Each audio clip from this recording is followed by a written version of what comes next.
Hello and welcome to Pitchside, the sports chat show brought to you by University of Cumbria journalism students. I'll introduce myself first. I'm Tom Dorset and I'm the host of this amazing show that's going to be great. I'm from Warrington, I'm a Fulham fan. I'm going to introduce everyone now. I'm going to hand it over to Kevin and he can introduce everyone. Hiya, how's it going here? I'm Kevin and I'm from Dublin in Ireland and I support Liverpool. I'm Jack, I'm from Carlisle and I support Carlisle United. I'm Michael, I'm from Morecambe, I support Morecambe FC and Manchester United. I'm George, I'm from London and I'm a Spurs fan. There you go, that's everyone, and obviously the panel will change from week to week, so we have got Jamie who's on the sound today. He's also from Ireland and he's a Liverpool fan as well. And we've got Harry who's just making sure that we don't overrun and things like that. And he's from Newcastle and he's a Newcastle fan, as you would expect. So first we're going to go on to the Monday Night Football, which was Fulham versus Palace. And obviously I've just told you I'm a Fulham fan, and I'm going to tell you, Patchim Kasami's goal is the greatest Fulham goal I have seen in a televised game. I'm going to hand it over to the group now, because we're going to discuss whether we think Kasami or Wilshere is the best goal of the season so far. So Kevin, your thoughts? Well, first off, when I seen the Kasami goal, I likened this straight away to a goal Torres scored for Liverpool against Blackburn in 2009. Catch it on the chest and from a volley from the corner. It was a really good goal. Now, was that the one from Jamie Carragher? Yeah, the big one. That's what I thought of straight away. And again, if people were liking it to Van Basten's goal in Euro 88. No, but it was a really good goal. And when I was watching, I was actually watching on an illegal stream. But just before it went in, didn't it cut? And I was like, oh my god! And I went, well, I looked it back. It was a great goal. But regards to, is it better than Wilshere's? No. I'd rather a team goal personally. I don't know what the panel think. Like, more for a team goal? Yeah, the collective. For individual though, he's still on the run. Yeah, he's on the run, and he's on his week of four. Well, I'm biased, aren't I? So I think perhaps if a more notable player scored, I imagine Rooney or something scored that, everybody would be definitely saying it. I think it might be a bit unfair just because it's Kasam. Nobody knows who he is, apart from Fulham fans. Jack? I didn't even see the Fulham game. I wrote it off as a ball draw, so I went to the gym instead. So imagine my surprise when the Sky Sports News comes on and that Peach is getting hammered in the top corner. But as if Holloway didn't have enough problems already, he's got people scoring goals like that against him. But I agree with Kevin. I think Wilshere's goal as a team goal is better. Just the little flicks, and you can't. People can hit a sweet ball once out of 100 times, it'll go in top corner. But it takes skill to be able to do what Giroud, Wilshere, and Cazorla was it? Cazorla did. I think Ozil was involved. Ozil as well.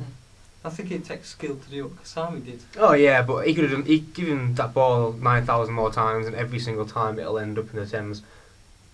If nobody says Kasami's goal is better than Wilshere, this show is just stopping now. Morky? I think Kasami is the best individual goal we've seen so far this season. I mean, he's under pressure, he's on his wrong foot, and that obviously, yeah, if he tried to do it again, it probably wouldn't happen, but I think it's the best individual goal we've seen so far. I think Arsenal's is a better team goal, because that's obviously been worked a lot on the training ground. Michael, you can stay for every week now.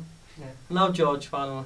I think the Arsenal goal was better, even as a Spurs fan. Oh, I think you could ask them to do that 100 times, Arsenal, and they wouldn't be able to pull it off as clinically as that. It's all one-touch pass, and it's so intuitive, and Kasami could do it again. And it's not even as good for me as Peter Crouch's goal a couple of years ago against Manchester City. This must be some sort of sick joke. I have to disagree with you there, George. Tell you what I found really interesting with the game was, as good a goal that was, Steve Sidwell scored a great goal. Nobody's talking about that. Chest and volley into the top corner, and just because he's generally a crap player, but I thought that was another good goal. It was a great goal. That's a really good game, really. And obviously there was another peach, Ibrahimovic. What a goal! I can't even drive that fast and man kick a ball that quick. Exactly. I'm surprised the net didn't burst from that shot. Ridiculous. What a man! 4 goals in a game, Was it something like 100 kilometres an hour it went? 93 miles an hour. 93 miles an hour. It was unreal, that bloke. Unbelievable. How can a goalkeeper have a chance when that's coming? It wasn't even an easy volley either. He had to lean sideways and he was across his body. It was unbelievable. I was speaking to someone the other day and they were saying his body sort of goes in half when he's hitting it. He's just sort of it's just class. He's showing up Cavani, anyway. Cavani's done nothing since he went there, really, has he? I don't think Ibrahimovic and Cavani work together, and I think come next summer Blank's going to have to make a decision, one or the other, because they're both too it'll be Ibrahimovic to get sold more than likely as well. Ibrahimovic will get sold. He's the older guy. He's on probably bigger wages. He's quicker, he's stronger, he's better than Cavani. Cavani's like good, but he's not particularly brilliant at one physical aspect. I think Cavani would fit into a collective system more so than Ibrahimovic. I'd like to see Ibrahimovic come to England. Really, it's the only division he hasn't won. And also, while we're on the subject, we all know that either Ronaldo or Ibrahimovic won't be at the World Cup come Brazil when it comes around. Personally, I think it'd be hilarious to not see Ronaldo at World Cup because he'd just be somewhere making sure his hair's alright and having a paddy. But I think it'd be better if we saw Ibrahimovic on current form, and just because I think for Sweden he'd be absolutely brilliant. They've both got big egos, haven't they? And yeah. It'd be a hell of a shame not to see one of them at World Cup. I prefer Ronaldo to be there though. Portugal, you want a World Cup to be the better teams. Why would you want Sweden at a World Cup of Portugal? It's ridiculous. Plus we can't beat them either. Yeah, I suppose. We can't beat anyone, can we? Really? I guess everyone thinks it's a bit of a shame that like it couldn't have been France or something. No one cares about France getting to the World Cup, or even Ukraine. That's the other notable playoff, isn't it? I think Bosnia is a surprise. I think that's fantastic for a nation of their size and how long they've been going as a... It's brilliant to get them there, alright, yeah. Dzeko and who's the other guy? Begovic is the Yeah. keeper. Begovic. Got some good players. Pjanic as well. Yeah. Plays for Bosnia. Personally, I'd rather like to see Ibrahimovic in the World Cup. That's just mainly because I don't really care about Ronaldo personally. I'm always like, yeah, Messi's better, so I'm not really gassed. Like. And obviously, I do like Ian Holloway, and I do think it's a shame that he's left Palace on a mutual agreement. I think it was very brave of him to come out and say, look, I'm tired. I don't think I can do it anymore. So obviously they've got a massive, really tough game coming up, Palace at home against Arsenal. Worst defence in the league against the best attack. And to be honest, if Philippe Senderos can score a scissor kick volley, I don't know what Arsenal could do to Palace. So who do we think would be the best choice for Palace now? I think Tony Pulis, even though I don't particularly like the guy, I think he'd make him a tougher team and give him a better chance of staying in the division. But I do think they will go down, unfortunately. Sorry any Palace fans that are out there listening to this, but I do think they'll go down. I don't think I think they want to go down. If they go down, what do they get? 40 million? Something like that. But why would you want to stay in the Premier League? Get relegated, get 40 million in the bank, then build a team that when the next get promoted will be ready. Yeah, but it's the thing about, even if we, from a Fulham point of view, if we got relegated this year, I'd hate us to go down. There's a difference between Fulham and Palace though. I know, but I'm just saying, I think any team doesn't want to go down, regardless if they've come If up. I was a Palace fan, I don't want to go down this season. No, but I would. In the long run, it's the best option. I don't know, they've created such a mismatched team. I'm not sure how many of those players are going to be around. Yeah, they can't decide which is their best 11. Do we even think it was worth sacking Holloway? Like? He's got a terrible record at Palace. He took Yeah, over the side two, at the top two of the wins table. in 18. I think they were top when Dougie Freeman got Yeah. sacked, and then he went down to 5th and obviously got through in the playoffs. He didn't do great, but I don't really think what manager could go into Palace and keep them up now. Unless they're giving them like those ridiculous amount of money in January, I don't think they could stay up the top. I think whoever gets it has got one hell of a job on their hands to keep up. They need a minor miracle. It's like, how many players did they buy in the summer? 14, I think. 14. Is that right? That's almost like, it's like buying a new squad. It's like, how can you expect to like integrate that many new players into a team?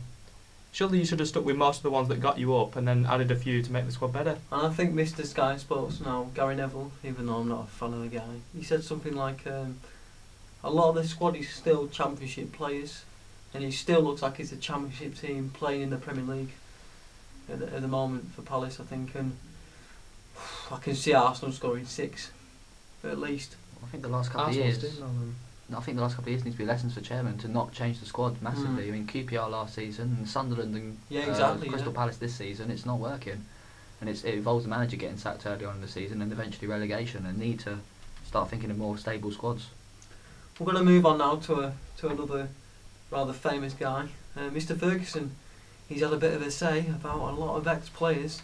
I'll read some of the quotes to you that we've got from the book. Firstly, David Beckham, the only player I managed who chose to be famous.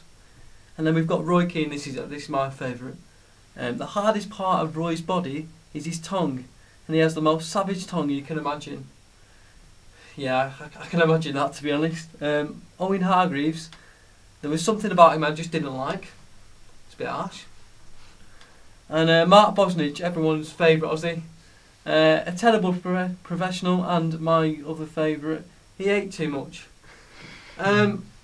Is this really good timing for Manchester United? Because obviously Moyes is under pressure, and they did scrape past Sociedad with that Griezmann shot, which hit the bar, which was a great effort. I don't think it's got anything to do with Man United anymore. He's not Man United manager. I think if there was a time for that book to come out, it'd be now, because it takes the spotlight right off all the right off the first team. The past few days, everything in the news has been about that autobiography and everything that's come out surrounding it. You haven't really heard of United beating Sociedad 1-0 at home was just a sideshow. But is it fair for Fergie to come out and say all these things? Is it not a case of what stays in the club stays in the club? I don't think it's necessary at all to come out so soon after you've retired and have a go at a lot of the players and staff that made you such a legend, I suppose. I don't think it's very necessary to come out. I mean, he's faced a lot of retaliation for everyone. He's tarnishing his legacy if he carries on like this. Exactly. I think there's a plan behind everything he's done since he's been manager of Manchester United. Beyond has had a background plan to it. There's something behind it. He's taking the spotlight away from Moyes. Until United don't beat Stoke on the weekend potentially, then it's back on him again. There's another quote here from David Beckham as well, which is he fell in love with Victoria and that changed everything. How is it fair that he can comment on someone's love life affecting their professional career? I think because of his position where he's in the game, I think he may have gone a bit too far this time. I think a lot of the stuff that's come out surrounding that book is stuff that we've already known, really. There's not much that's new, really. Yeah. We knew he had a fallout with Beckham out of the Arsenal and the boot thing. We knew that he fell out with Roy Keane because, like, obviously, he's not the first person to say that Keane intimidated a lot of the younger players. You can't have a big player like that in your team because it'll create a bad atmosphere. The thing about Manchester United is that no one's bigger than the club, and he had to go. Obviously, you're the Man United fan, sort of part-time on the panel. What the players that he's talking about here, the David Beckhams and Roy Keanes, was it the right timing for those players to go? And obviously, I don't know what he said about Jaap Stam or people like that, or the time period when they left the club. Was it the right time for those players to leave the club? And what about players like Jaap Stam and people like that? Has he come out and said anything about those? Well, he also said Jaap Stam was one of the biggest mistakes he made, selling Jaap Stam when he was at United. Stam was the rock at the centre of that defence, and like when he went, that season they didn't win the title. Arsenal won it 2002. Roy Keane, everybody knew before that really Roy Keane intimidated a lot of the younger players, and like as he lost a bit of his skill as he got older, creating obviously a bad atmosphere in the team. He's not the first person who's come out and said that. Beckham, there's a story of Beckham and the beanie hat of where he refused to take it off at a team dinner because he was unveiling a new hairstyle, and he told them to take it off to go before they went and warmed up for a match, and he kicked off because it was all a big publicity stunt. Obviously as well, they've got Stoke this weekend. We all know that Mark Hughes isn't Fergie's favourite either. How much would Mark Hughes love to get one over him this weekend? I can't see it. I can see United stepping up a bit, but he's not the manager. He's not the manager anymore. Doesn't make a difference, in my opinion. I can't see how Moyes is. It's Moyes. It's Moyes who's got the problem of the weekend, not Ferguson or anything. Yeah, I just mean the obviously Man United, the connection. It's in the news, and Fergie's obviously still part of the board. Like. But regards to the matter, I reckon they'll be Stoke win, hopefully. Bold prediction there, Kevin. Going back to the biography, I think there was a lot made out of the Liverpool stuff, which I wasn't really surprised with. He dedicated a lot to talking about Benitez, who he seemed to get to him more than any other manager he faced, which is really weird considering he only presented one challenge to him. And I guess there was the other stuff he spoke about, Gerrard, which caused a lot of controversy. He said he wasn't a top player. What does that mean for a start? Like, what's it, a top player? But barring that, in the same chapter, he says, I tried to sign Gerrard in 2005. So there, he wanted to sign a fella that isn't a top player. And he goes, yeah, well, he never performed against the midfielder Keane and Scholes. So he wants to sign a guy who wasn't performing against his best midfields. It's a bit of a hypocrisy, like, but I expect nothing less from Ferguson, really. I think the whole book is a point they just winding people up, which I'm kind of used to from him, really. Like. Obviously, it's not all football this weekend. There is, in Formula 1, Sebastian Vettel, surprise, surprise, could win his potentially 4th title in a row. And obviously, I will confess, I'm not the biggest Formula 1 fan here or know a lot about it, so I'm going to hand over to George and he can talk us through it and what he thinks. Well, Vettel only needs 5 points. He only needs to come in the top 8. It's fairly simple that he will eventually. If it's going to take a retirement for him not to finish in the top 8 this weekend. It's comparable to the Man United team of a few years ago, I suppose, in that it's just ridiculous to watch a side win and win and win, and he just keeps winning. And I don't see there being any difference at all in the next few years. Even it could be just a procession the next few years of Formula 1 with Sebastian Vettel and championships. It's going to lose a lot of viewership, and it's starting to already, I believe. Obviously, there's that quote from Hamilton, which was last week, I think, something about that he's bored himself of even participating in the sport. That can't help the image of the sport when somebody's hero, he's coming out and saying that he's a bit bored. I just think nobody cares anymore. I think it doesn't help that Vettel's not the most likeable character either, really. Like, the way he treats Webber and whatever when they overtook. Was it last year or this year? This year. And then I think there was an incident a couple of years ago where Webber was leading and Vettel was second, and I think he tried to overtake him and they crashed. Oh, they crashed together, yeah. 2010. Yeah, it's from there that their relationship's really just fallen apart. It's just, I just think it's boring to watch. It's like the Monaco Grand Prix. Everyone goes on about that, but the track's like really narrow, so there's no room to overtake. So it's just basically like. That's just a money event, that one. It's like a parade around the track. It just. And in the cricket, England have just touched down in Australia for the Ashes tour. Obviously, Michael's our cricket head on the panel this week. Michael, what do you think about that? I think we'll win the Test series comfortably. I mean, Australia are poor at the minute. They're not the side they were about 5 or 6 years ago. Maybe a bit longer. Like all the Warnes, McGraths, Langer, Hayden, they've all retired. And it's young players. A lot of them you haven't heard of. And they are really struggling. I'm not sure they've won a Test match in 2013. Do you think the Australians will have that hangover still of the way the Ashes went over here? I think they're just a team low on confidence. I'm not sure. Like, I think they picked 4 opening bats for the Test squad to come over here this summer. That just says to me that they don't know the best side. I will say all that probably just went over my head because cricket and me, no, we don't get that. Moving back to what we all know and love, it's obviously football this weekend.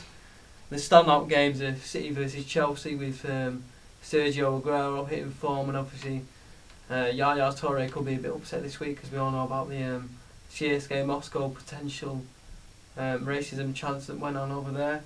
And also we've got Sunderland Newcastle. If Harry was on the panel this week, he could talk for a long time about that. How do we see this weekend going then, boys? I'll start with Kevin. I guess firstly, I think it's going to be a hard game for both City and Chelsea. I think it'll probably be one in midfield. I think City have a much better midfield between Fernandinho and Yaya Toure. They're really strong. I think they could easily overpower whoever Chelsea put out, i.e. like Lampard, Ramirez, Mikel. I know Mikel doesn't play anymore. I guess Ramirez is a good runner, but I can see the midfield overpowering them. I think it'd be hard to see City win the way, especially at Stamford Bridge. I can imagine Chelsea are going to set up very defensively like they did against United, possibly even put Schürrle back up front, really sit back, defend the 18-yard box, maybe play in the break because they have a lot of pace out wide, and Hazard, Oscar, Schürrle, or whoever else they play like. But I can imagine a 1-1 draw in that game. With regards to Time-Wear Derby, I guess it's an absolute must-win for Sunderland.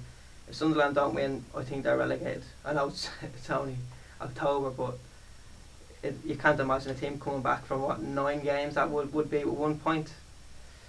I guess they're going to go for it and hope for the best. Newcastle played very well last week against Liverpool. Their midfield done really well. So I don't know what the guys think, but I think Sunderland are going to go all out and they're only going to win 1-0 or get hammered. Jack? Chelsea City. I think it'll be City in my opinion. There's the movement and the creativity of the players will just Chelsea are a bit like Man United at the back. They're very static, in my opinion. Like Luiz is untrustworthy as well. Was it last week he just let the ball? Was it last week? Sideshow Bob. Yeah, it's ridiculous. It's just I don't know. And Cahill's not top class either. he's doing all right for England, but he's not top class. I say City 1-0.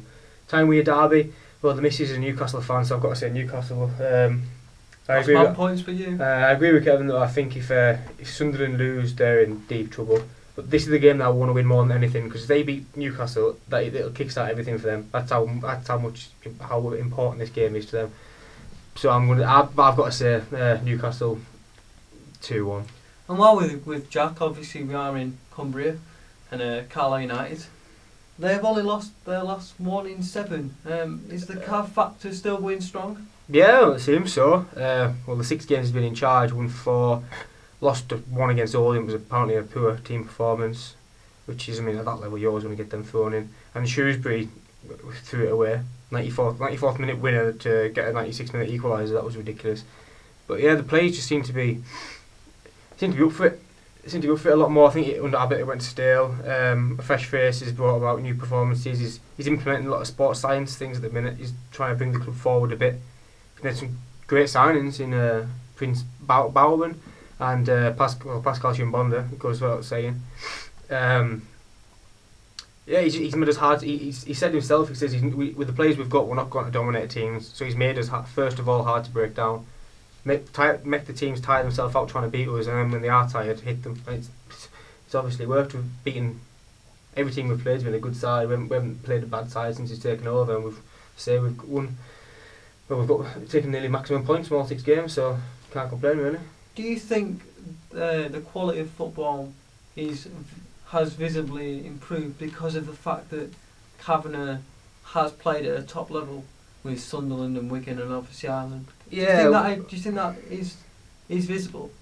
Yeah, well, I mean, so we can say firsthand of watching them train the other week. You can see every 2 or 3 minutes in the practice game, he was stopping them and he's instructing them. I mean, like, these are professional players. They're not top class, but you know, he's telling them. It's like he's showing kids, like, look, you got to do this, you got to do this. Like, he knows what everyone should be doing all the time, and you can just tell that, like, they're listening. You know, they are listening to him, because I mean, like, well, look at his reputation now. He's played top level football, 30-odd caps for Ireland, and he just knows what he's on about, and it's refreshing actually to see someone with his positivity coming after, well, Abbott's last 6 to 8 months. And the final part of the show, which will be happening every week, is George versus Morky in the predictions. I'll give you a bit of background. There will be a forfeit at the end of the season for the loser. They'll be coming in their rivals full kits. So for George, that will be Arsenal, and for Morky, who did we decide on Morky for your rival? Didn't we say City? Was it City or was it Accrington? Accrington, Stanley, take your pick. Well, one of those two. So anyway, I'm going to hand it over to Michael and George now for the first week of the Premier League predictions, and Carlisle United, obviously. I've got, for Crystal Palace Arsenal, I've got Arsenal to over in a Palace side in terrible form, 3-0, it could be more. I think, personally, Crystal Palace will take the lead against Arsenal, but they'll fall apart, and Arsenal to win 3-1 at Cantor. Aston Villa Everton, I've got 1-1, evenly matched game at Villa Park. It should be a decent game. Aston Villa Everton, it's a draw for me as well, but 2-2.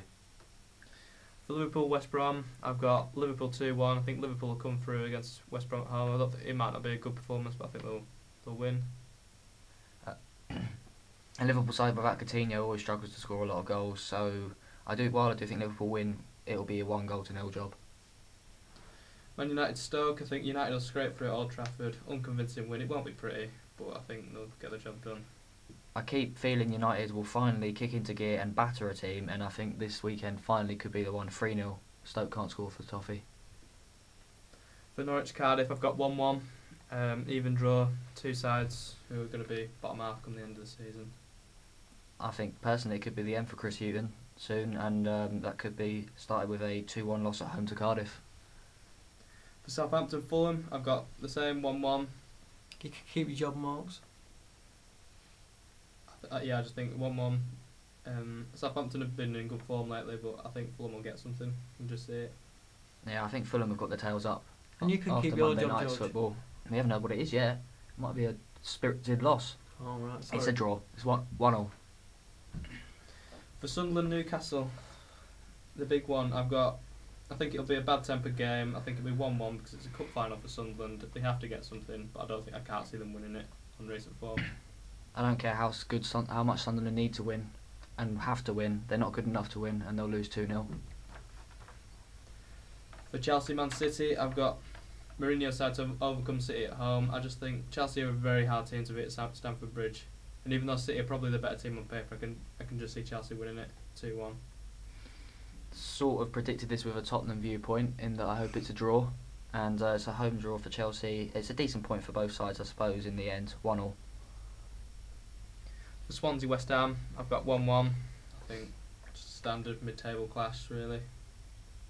I think it'll be that sort of game that falls under the radar, and there'll be a few goals. Swansea to win 3-2. For Tottenham Hull, I've got Spurs to be too strong for Hull at home. Even though Hull have been playing quite well this season, I just can't see them getting anything at White Hart Lane. And well, it's the start of our Hull marathon, really. We've got Hull in a few days at home in the cup as well, and I think it'll be 2-0 both times. So 2-0 on Sunday. And for Carlisle Bristol City, I've got it down as 1-1. I think they'll get something at home, but I think it'll be a draw. I think J. Emmanuel Thomas will score. Yeah, at Bristol. so do I. Bristol City haven't won in nearly 30 games, and I can't see that changing. Carlisle, with their recent good form, should win this 3-1. And that, folks, is the end of the show this week. We'll be back next week, hopefully, discussing more of what's happened in the world of football, sport in general. Hope you've enjoyed the show. That's bye from me.